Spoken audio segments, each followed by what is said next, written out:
Olá, meus amigos, sejamos bem-vindos a mais um estudo da obra Os Mensageiros. Para nós é sempre motivo de muita alegria termos essa oportunidade de estarmos juntos estudando a obra espírita. E vamos começar fazendo a nossa prece de gratidão. Eu vou pedir para o nosso amigo Tarcísio fazer a nossa prece, primeira prece de 2024, né, Tarcísio? Vamos orar? Oremos.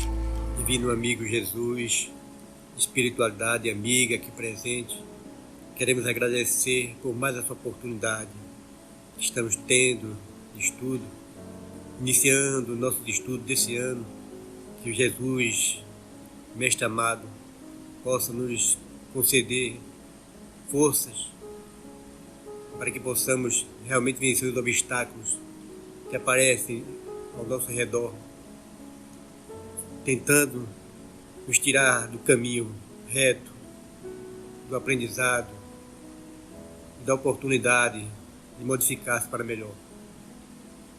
Obrigado, Senhor, pelas bênçãos que recebemos, por esse aprendizado que vamos ter, possamos absorvê-los, internalizá-los e usá-los no nosso dia a dia, para nossa melhoria e para a melhoria de todos que estão ao nosso redor.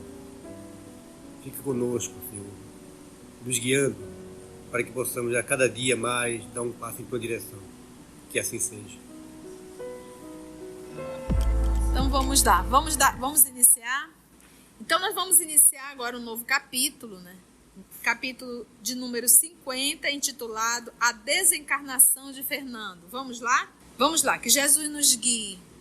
Quando Aniceto retirou a destra da minha fronte, perdi a possibilidade de prosseguir nas observações do infinitesimal. Porque lembra, no estudo 49, o nosso querido Aniceto aplicou um magnetismo nele e ele pôde enxergar o infinitesimal, que ele se assustou com o que ele via, não é verdade?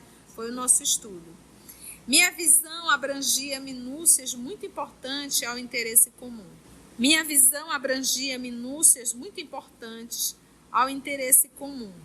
Entretanto, estava longe daquele poder de apreensão que me transmitira o mentor amigo, ao contato do seu elevado potencial magnético. Centralizando minhas energias visuais, analisava ainda o sistema ósseo, o sangue, os tecidos, os humores. Vamos ver aí o conceito de humor, Carlinha. A palavra humor deriva do latim humor, que significa líquido. Na fisiologia, equivale à substância orgânica líquida ou semilíquida. Então, né, os líquidos do organismo, mas aquelas batalhas microscópicas haviam desaparecido como por encanto, porque ele não está mais enxergando, né? De qualquer modo, porém, minha surpresa era enorme, porque agora identificava em mim mesmo a potencialidade do raio-x, né? Aniceto, depois de proporcionar a Vicente o mesmo estudo, movimentava providências novas. No aposento, conservava-se... Lembra do Vicente? O Vicente é o colega dele, né? É outro médico. É o estudante também, né? No aposento, conservava-se determinado número de parentes aflitos. Um médico encarnado examinava o moribundo com atenção. Foi aí que as duas entidades que se mantinham no quarto e que apenas nos haviam dispensado a usual saudação, se aproximaram do nosso instrutor, solicitando-lhe uma cooperação mais enérgica. E uma dessas entidades é a mãe do Fernando, né? Mãe sempre ali. Disse à irmã que havia sido genitora do moribundo. Por favor, nobre amigo, ajude-nos a retirar meu pobre filho do corpo esgotado. Há muitas horas estamos à espera de alguém que nos possa auxiliar nesse transe. Tenho procurado confortá-lo, mas em vão. Ele continua num estado de incompreensão dolorosa e terrível. Está absolutamente preso às sensações de sofrimento físico, como esteve ligado, no curso da existência, às satisfações do corpo. Você percebe que a mãe tem consciência, então ele está ligado ao corpo, ele mesmo está dificultando esse desligamento e ele também sente todas as impressões da enfermidade. E a mãe diz, olha, mas ela também tem consciência, ela diz, ele está absolutamente preso às sensações de sofrimento físico, como esteve ligado no curso, em toda a sua existência, às satisfações do corpo. Então ele era um homem espiritual ou um homem físico, material, de sensações. E na desencarnação isso não vai mudar, ele vai continuar. Ele é um homem que o centro da vida dele são as funções orgânicas, são os prazeres, são as satisfações. Como entender a espiritualidade se eu nunca a busquei numa encarnação inteira? Não é no momento da desencarnação que a gente vai buscar. Aniceto concordou, ainda acrescentando, concordou com a mãe do Fernando e ainda acrescentou. Notam-se, de fato, grandes lacunas na expressão mental do moribundo. Vê-se que atravessou a vida humana obedecendo mais ao instinto que à razão. Observam-se-lhe, no mundo celular, vastos complexos de indisciplina. Poderemos, contudo, ajudá-lo a desvencilhar-se dos laços mais fortes, no que se refere ao círculo carnal. Poderemos, eles, olha, você já vê-se que atravessou a vida humana obedecendo mais aos instintos que a própria razão, a lógica, né? E quando ele diz razão, ou seja, para ele gozar das sensações, ele não media esforço, não. Agia como um animal. Porque o animal não tem razão. Ele fala no capítulo anterior que ele era indisciplinado. Indisciplinado. Então, fazia qualquer coisa, passava por cima de qualquer princípio para realizar os seus desejos das sensações. Por isso que ele diz, poderemos, contudo, né, observam-se-lhe no mundo celular vastos complexos de indisciplina. Observam-se-lhe no mundo celular vastos complexos de indisciplina. Ou seja, ele adoeceu todas as células deles pela falta de disciplina. Aí a gente fala disciplina na alimentação, disciplina na bebida, disciplina no sexo, disciplina em tudo. Engraçado. E é notar, né, que ele não fala as células doentes, ele não fala. Células com complexos de indisciplina. Que aí joga toda a responsabilidade para cada um de nós. Para cada um de nós, exatamente. Redarguiu a genitora aflita. Será um caridoso obséquio. Né? Qual seria o obséquio, o favor, né? Ele diz, ajudá-lo a desvencilhar-se. Perguntou o instrutor, compreendendo a magnitude da tarefa. A irmã está incumbida de encaminhá-lo? Precisamos ponderar quanto a isso, porque o desprendimento integral se verificará dentro de poucos minutos. Desprendimento integral. Ela esboçou um gesto triste e respondeu, porque a irmã está incumbida de encaminhá-lo, ele vai sair do corpo, é a senhora que vai pegá-lo e vai levá-lo, né, para a assistência. Vamos ver a resposta dela?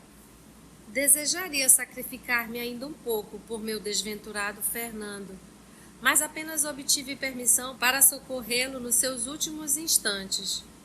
Meus superiores prometem ajudá-lo, mas aconselharam-me a deixá-lo entregue a si mesmo durante algum tempo. Fernando precisa reconsiderar o passado, identificar os valores que infelizmente desprezou. As lágrimas e os remorsos, na solidão do arrependimento, serão portadores de calma ao seu espírito irrefletido. Grande é o meu desejo de conchegá-lo ao coração, regressando aos dias que já se foram. Todavia, não posso prejudicar, com a minha ternura materna, a marcha do serviço divino. Fernando, em verdade, é filho do meu afeto. Contudo, tanto ele como eu temos conta com a justiça do Eterno. E no que respeita a mim, estou cansada de agravar os meus débitos. Não devo contrariar os desígnios de Deus. Lembrei do estudo anterior, né? Precisa cansar da caminhada, né? Da luta. Esse é um parágrafo muito válido para o que nós estamos vivendo. O que nós temos hoje na educação doméstica? Pais super protetores. Tão protetores que fazem qualquer coisa, mas não querem corrigir os filhos. são capazes de pagar tudo, por mais que já tenham 40 anos e você ainda esteja sustentando. Há quem sustente de 40 anos, pagando tudo e ainda dá mesada, para ficar em casa dormindo até meio-dia. Gente, a gente só está protelando o sofrimento, porque ele vai chegar. Porque vai chegar uma hora, pai e mãe, que você vai desencarnar. E você vai ver que você deixou filhos na terra sem penas para voar, desorientados. Porque por mais que você deixe o dinheiro, se ele não souber administrar, ele vai acabar com tudo. Então essa nossa permissividade, esse nosso excesso de facilidades, esse nosso excesso de superproteção, também nos traz débitos. Porque nós somos responsáveis pelos nossos filhos, pelos filhos que o papai nos emprestou. Olha o texto dela. Então, o rapaz está em sofrimento, ela está acompanhando esse sofrimento, foi a autorização que ela teve. E aí o senhor Aniceto perguntou, a senhora também está autorizada a tirá-lo, a retirá-lo? O rapaz tem 60 anos, presumíveis. Pois é, e 60 anos é jovem, né? 60 anos jovem, porque agora ela já está o quê? Ela já está desencarnada, mas ela está sofrendo as consequências pela educação que ela deu. Pela educação, já começou a dele e a dela também. Porque você tem noção o que é para uma mãe entregar um filho a si mesmo? E você sabendo que ele vai sofrer? Agora olha só a fala dela.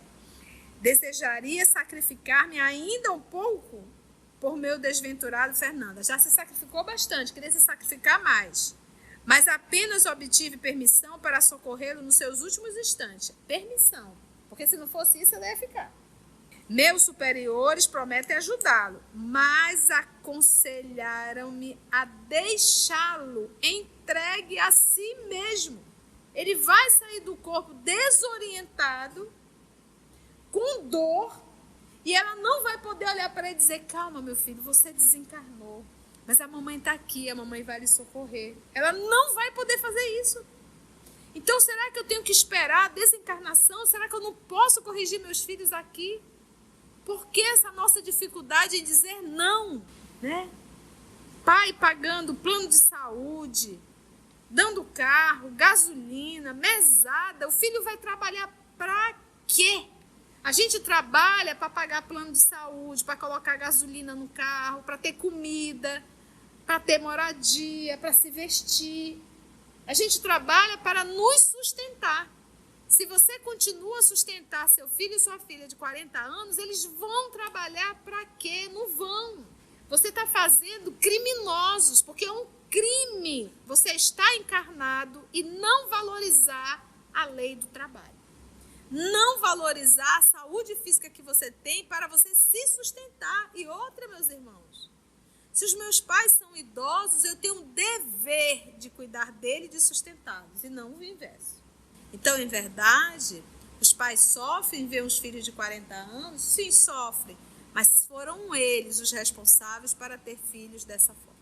Uma vez conversando com uma jovem, ela dizendo o absurdo, ela, na cabeça dela, porque o namorado dela é filho de uma das grandes construtoras aqui na nossa cidade, e ele faz faculdade de engenharia, mas o pai o obriga a trabalhar com os pedreiros e ganhando um salário mínimo, como os pedreiros, e comendo com os pedreiros.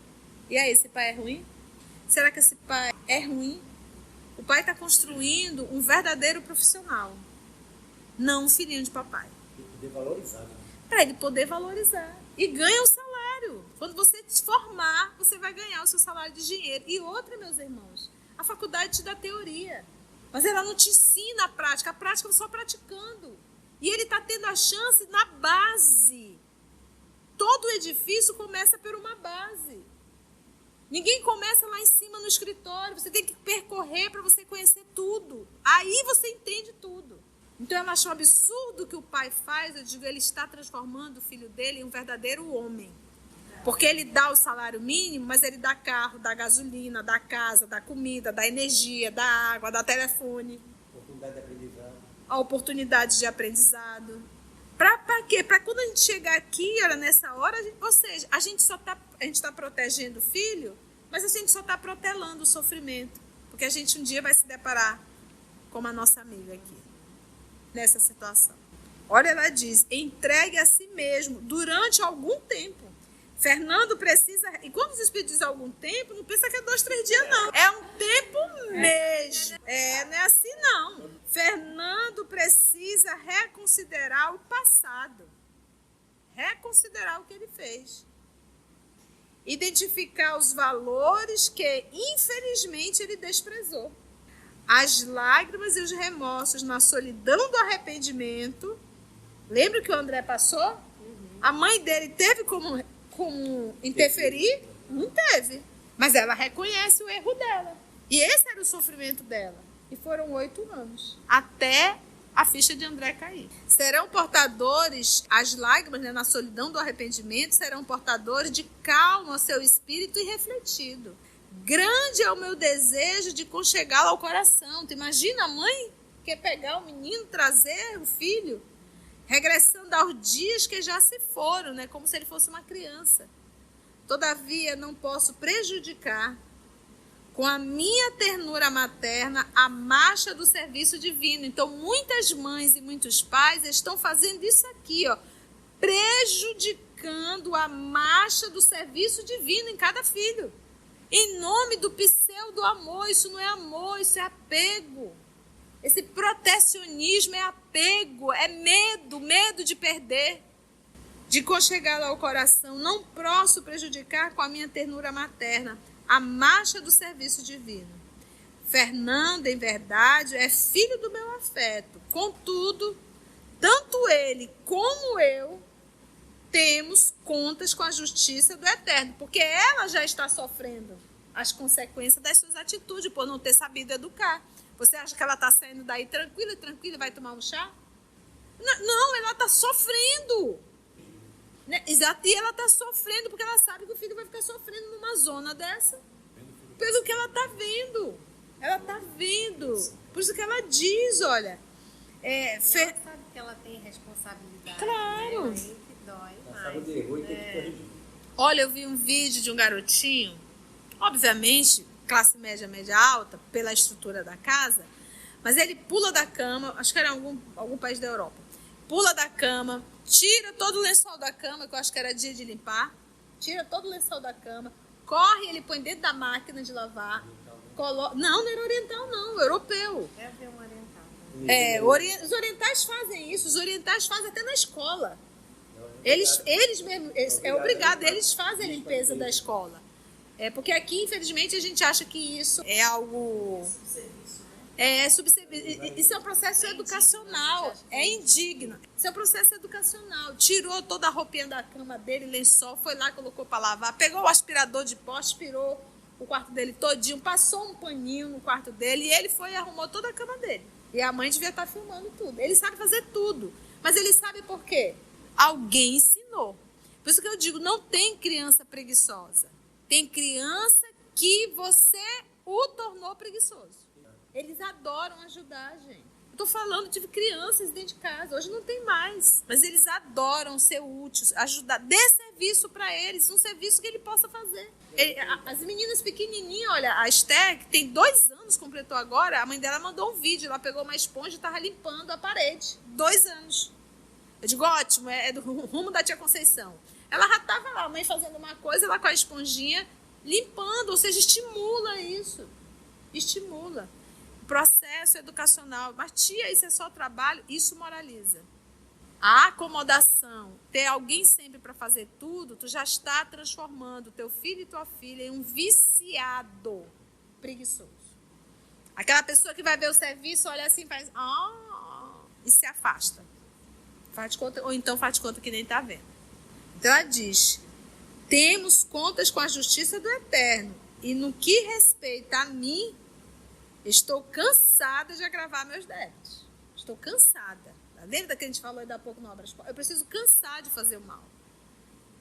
Então, eu já estou cansada dessa super proteção, já estou cansada de trazer e ver o resultado disso. A gente cansa ver o resultado negativo. Porque se fosse positivo, a gente ia continuar fazendo. Mas tanto resultado negativo, tanto sofrimento, que você cansa de sofrer. Não devo contrariar os desígnios de Deus. Esse final fica para todo mundo. Fica para todo mundo. Não dever contrariar. tenho um exemplo lá no consultório. Ah, A minha secretária, quando começou a trabalhar comigo, era ainda, tinha 18 anos, nunca tinha arrumado emprego. Eu dei oportunidade lá para ela trabalhar. No primeiro dia que foi fazer a faxina lá, a mãe dela queria ir. Minha querida, sua mãe não vê, você tem que fazer. Se você não quiser, você vai pegar a conta. Porque a mãe dela, como é separada do marido, fazia tudo, até calcinha ela lavava. Hoje a menina me agradece como pai. Ele sabe, sou meu pai, porque hoje é totalmente diferente. Hoje ela é responsável, ela faz tudo, limpa tudo. Entendi. E não fazia nem para lavar a calcinha dela, ela fazia. Porque a mãe não deixava. A mãe queria ir limpar o consultório no lugar dela. Porque ela não sabia fazer. como é que é o nome disso? Superproteção. Para você ver que a pessoa não tem absolutamente nenhum senso que ela é capaz de trazer uma proposta dessa. Então é isso que a gente fala. Gente, como é que eu, com 30, 40 anos, vou estar deitada e meus pais trabalhando e isso não me doer? Isso não me incomodar? Um pai de 70, 80 anos, 60 e poucos anos e eu estou aqui sem fazer nada? Como que isso não me dói? É esse caso. Ela chega e faz a proposta e nem se apercebe, porque acha que isso é normal, é natural, é de direito. Aí, qual é o choque que vai ter? Porque esses pais, eles irão desencarnar. E aí vai ser o primeiro choque. Ah, eles morrem? Morrem. Eles também são mortais. Inclusive, ela está casando amanhã. A essa altura do diálogo, interveio o clínico espiritual que nos encaminhara até ali, informando atencioso. Agora nós temos um clínico espiritual. Nossa amiga tem razão. Fernando não poderá acompanhá-la, mas tão nobre tem sido a intercessão materna que tenho instruções para conduzi-lo a lugar seguro, a uma casa de socorro, onde poderá colher o melhor proveito do sofrimento, porquanto, quando será asilado em zona vibratória inacessível às influências inferiores e criminosas, embora situada em regiões baixas. Pela intercessão da mãe, pelos bônus horas da mãe, ele vai ser recolhido e vai ser levado a um pronto-socorro. Ele vai sofrer? Vai, mas é o sofrimento dele, psíquico, emocional, resultado dos apegos, a própria enfermidade, porque ele carrega muito as sensações. Quanto mais materializado o espírito, maiores as sensações que ele vai identificar e perceber no corpo perispiritual. Então ele vai, agora imagina ele com todo esse sofrimento e mais ainda a influência de outros espíritos perversos, ia ficar pior ainda, né? Então já é uma benção. Murmurou Aniceto com grave entono. Já sei, trata-se de medida muito acertada. Em seguida acentuou como quem não tinha tempo a perder. A aflição dos familiares encarnados aqui presentes poderá dificultar-nos a ação. Observem como todos eles emitem recursos magnéticos em benefício do moribundo. Então ele está na casa, em processo de desenlace, mas os familiares ali presentes, cada um com aquele desejo que o pai se recupere, né, que o esposo se recupere, essas pessoas emitem. Lembra que nenhum pensamento nosso fica isolado dentro da nossa cabeça. Toda vez que eu penso, eu irradio esse pensamento. Então aqui o desejo deles, a oração, pedindo para o pai ficar bom, isso é irradiado, fica ali no pai, e o pai sente uma certa, né, aquele bem-estar, mas dificulta o desenlace. De fato, uma rede de fios cinzentos e fracamente iluminados parecia ligar os parentes ao enfermo quase morto. Tornou Aniceto. Tais socorros são agora inúteis para devolver-lhe o equilíbrio orgânico. Precisamos neutralizar essas forças emitidas pela inquietação, proporcionando, antes de tudo, a possível serenidade à família. Então, vocês conhecem a famosa melhora da morte? Né? Melhora da morte é para isso, para os familiares saírem de cima, se afastar e facilitar o trabalho. E, aproximando-se ainda mais do agonizante, tomou a atitude do magnetizador exclamando: Modifiquemos o quadro do coma. Após alguns minutos em que nosso mentor operava, secundado, seguido pelo nosso respeitoso silêncio, ouvimos o médico encarnado anunciar aos parentes do moribundo. Melhoram os prognósticos. A pulsação, inexplicavelmente, está quase normal. A respiração tende a acalmar-se. Isso o médico físico, né? O médico que está encarnado. 3 senhoras suspiraram aliviadas. Dirigiu-se o assistente à esposa do moribundo. Dona Amanda, convém que vá repousar, levando as suas cunhadas. O senhor Fernando está muito tranquilo e a situação é francamente favorável. Ficaremos velando o senhor Januário e eu. As senhoras e mais 2 cavalheiros que se prontificavam a retirar agradeceram satisfeitos e comovidos. Permaneceram no aposento somente o médico e o irmão do agonizante. A melhora súbita tranquilizara a todos. E, aos poucos, os fios cinzentos que se ligavam ao enfermo desapareceram sem deixar vestígio. As 2 estavam ali só orando, né? Imagina. Disse o médico satisfeito: abramos a janela. O ar talvez acelere as melhoras do nosso amigo. O senhor Januário atendeu, abrindo a ampla vidraça. Fundamente espantado, reparei que 3 rostos horríveis pela expressão diabólica surgiram de repente no peitoril e interrogaram em voz alta: como é? Fernando vem ou não vem? Ninguém respondeu. Esse aqui são espíritos desencarnados que estavam do lado de fora. Quando o cidadão abriu a janela, os espíritos já se apresentaram lá na janela. Imagina o susto do André. E eles eram bonitinhos. Expressão diabólica. Os colegas do Fernando chegaram. Agora, que benção que não está dentro da casa. Vamos já saber. Todos os colegas vão chegar. Agora, que tipo de colega é? Ninguém respondeu.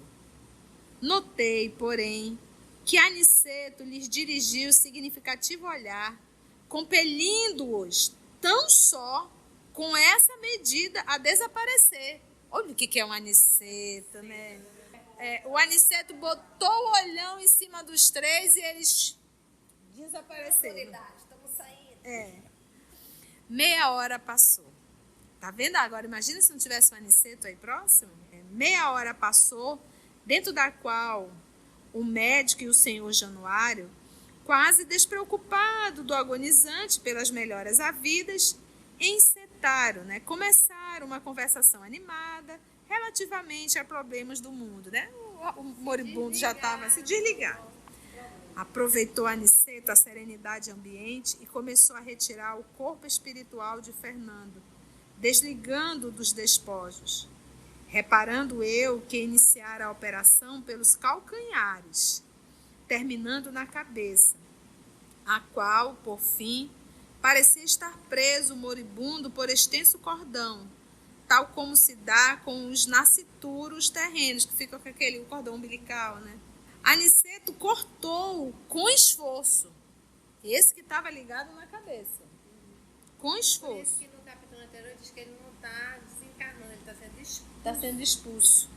Aniceto cortou-o com esforço. O corpo de Fernando deu uma estremeção, chamando o médico humano a um novo quadro. A operação não fora curta e fácil. Demorara-se longos minutos, durante os quais viu o nosso instrutor empregar todo o cabedal de sua atenção e talvez de suas energias magnéticas. A família do morto, informada pelo senhor Januário, aflita, penetrou no quarto ruidosamente. Papai, não vai.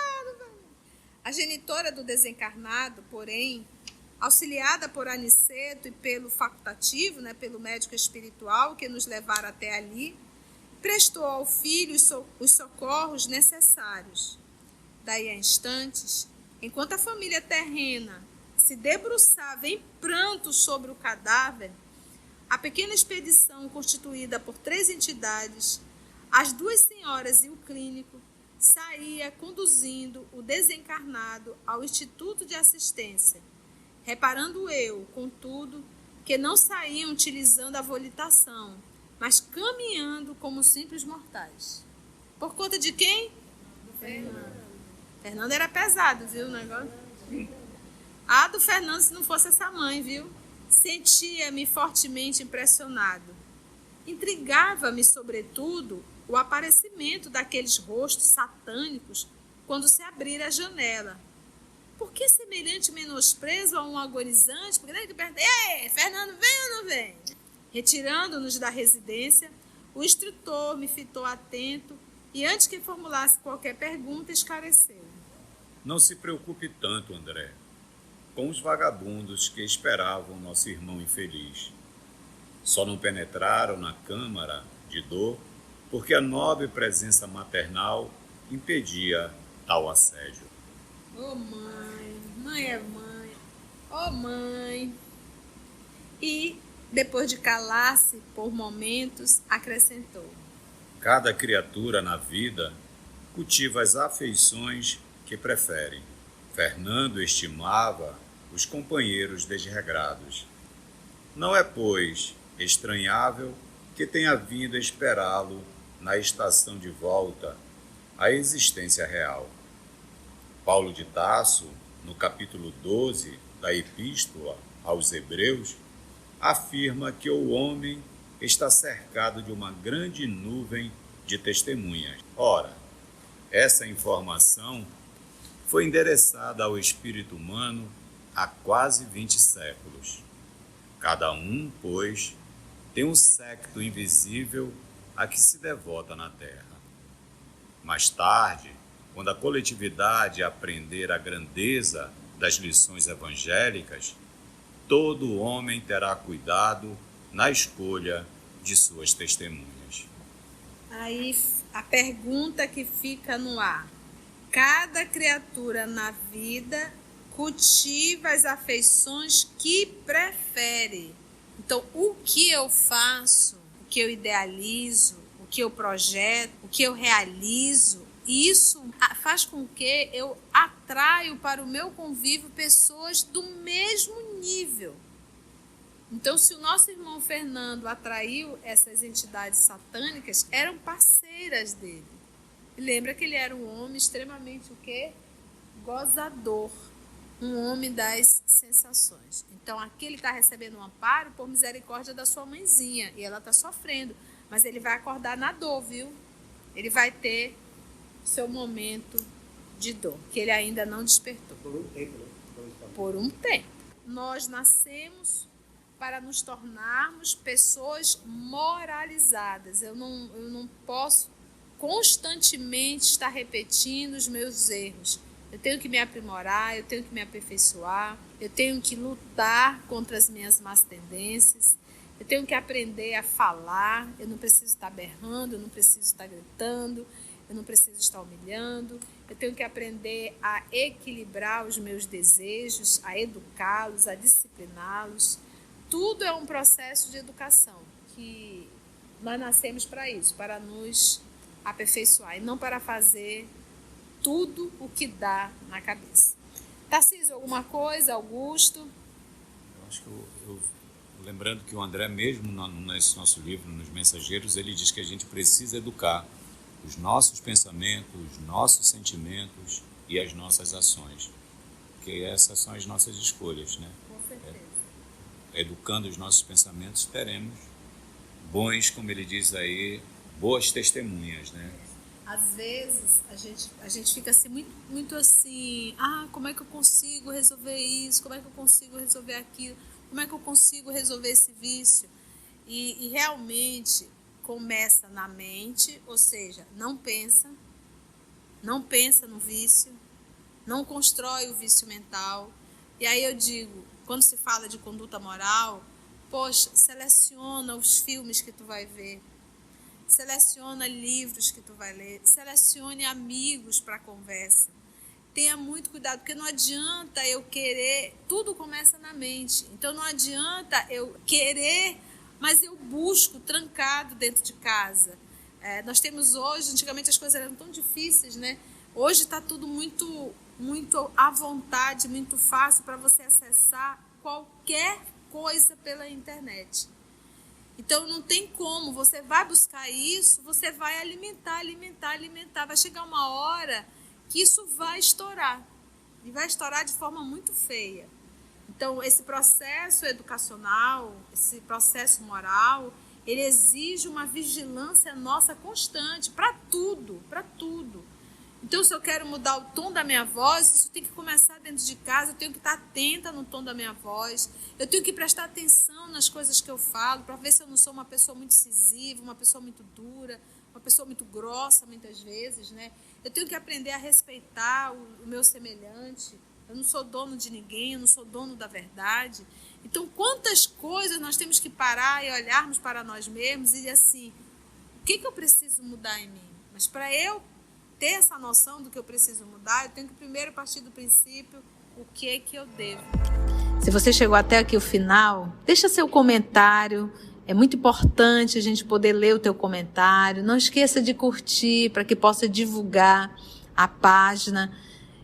Dá o seu like, né? E, se possível, faça a sua inscrição no nosso canal e toca o sininho.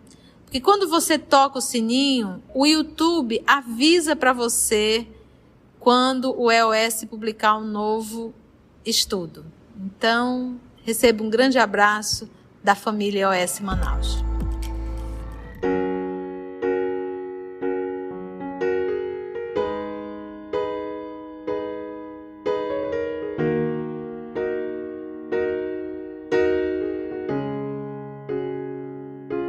Antes de orarmos em agradecimento, vamos ouvir algumas considerações da tia que destacamos neste estudo para a reflexão dos ensinamentos.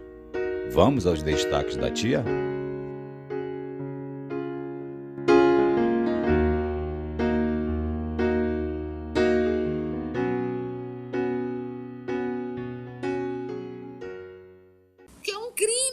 Você está encarnado e não valorizar a lei do trabalho. Não valorizar a saúde física que você tem para você se sustentar. E outra, meus irmãos, se os meus pais são idosos, eu tenho um dever de cuidar deles e de sustentá-los, e não o inverso.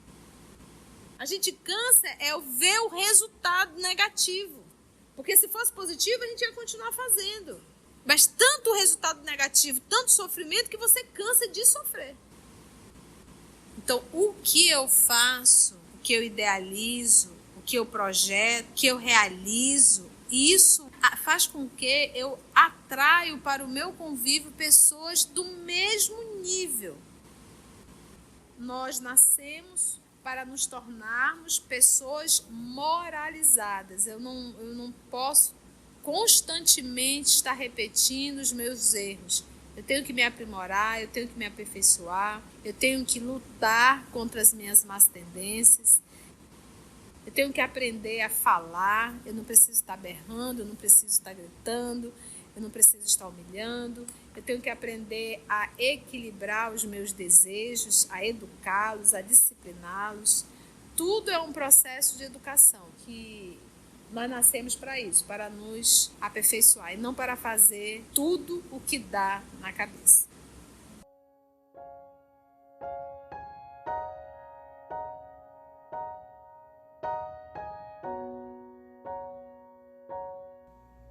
Assim, concluindo o nosso estudo de hoje e agradecendo o nosso Mestre Jesus por mais este momento de aprendizado, vamos orar?